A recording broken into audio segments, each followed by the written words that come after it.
ইরানের বিরুদ্ধে মার্কিন ইসরায়েলের যৌথ যুদ্ধ শুরুর পর বেশ অস্থিতিশীল হয়ে পড়েছে অধিকাংশ দেশের অর্থনীতি। পরিস্থিতি সামাল দিতে ব্যাংক ঋণের সুদের হার বাড়িয়েছে বেশিরভাগ দেশের কেন্দ্রীয় ব্যাংক। প্রেসিডেন্ট ডোনাল্ড ট্রাম্পের চাপের মুখেও সুদ হার কমাতে অস্বীকৃতি জানায় যুক্তরাষ্ট্রের কেন্দ্রীয় ব্যাংক ফেডারেল রিজার্ভ। একই পথ অনুসরণ করতে পারে ভারতের কেন্দ্রীয় bank reserve bank of India RBI, এমন ইঙ্গিতই দিচ্ছেন সংস্থাটির অর্থনীতিবিদরা। চলতি সপ্তাহে আসতে পারে সেই ঘোষণা।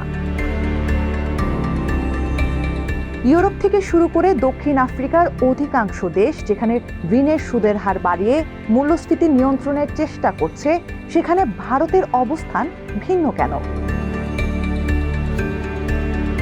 দেশের অর্থনীতিবিদরা বলছেন, ভারতের মূল্যস্ফীতি বাড়লেও তা এখনও নিয়ন্ত্রণে।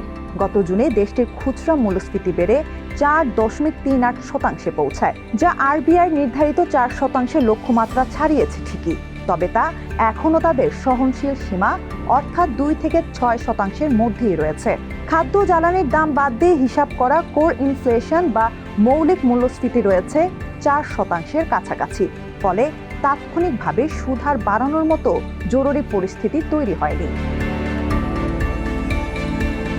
দ্বিতীয়ত, রুপির মান ধরে রাখতে আরবিআই বেছে নিয়েছে বিকল্প পথ।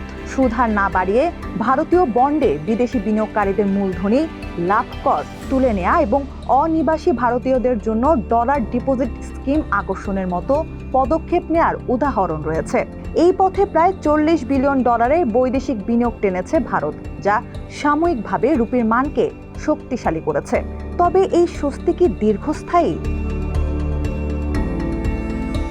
জ্বালানি তেলের বাড়তি দাম এবং মে মাসে মূল্যস্ফীতি নিয়ে জনসাধারণের প্রত্যাশা বৃদ্ধি পাওয়ায় বাজারে এক ধরনের চাপ তৈরি হচ্ছে। এমনকি জুনে পাইকারি মূল্যস্ফীতি বেড়ে দাঁড়িয়েছে 9.87%। বিশেষজ্ঞদের ধারণা, পাইকারি বাজারের এই দাম বৃদ্ধির প্রভাব আগামী 3 থেকে 4 মাসের মধ্যে খুচরা বাজারেও পড়বে। পাশাপাশি মধ্যপ্রাচ্যে নতুন করে সংঘাত চাঙ্গা হওয়ায় আবার চাপের মুখে পড়েছে ভারতীয় মুদ্রা রুপি। অর্থনৈতিক বিশ্লেষকদের মতে, বিদেশি বিনিয়োগকারীদের কাছে ভারতীয় সম্পদকে আকর্ষণীয় করতে এবং রুপির মান স্থিতিশীল রাখতে আরবিআইকে শেষ পর্যন্ত সুদ হার বাড়াতেই হবে।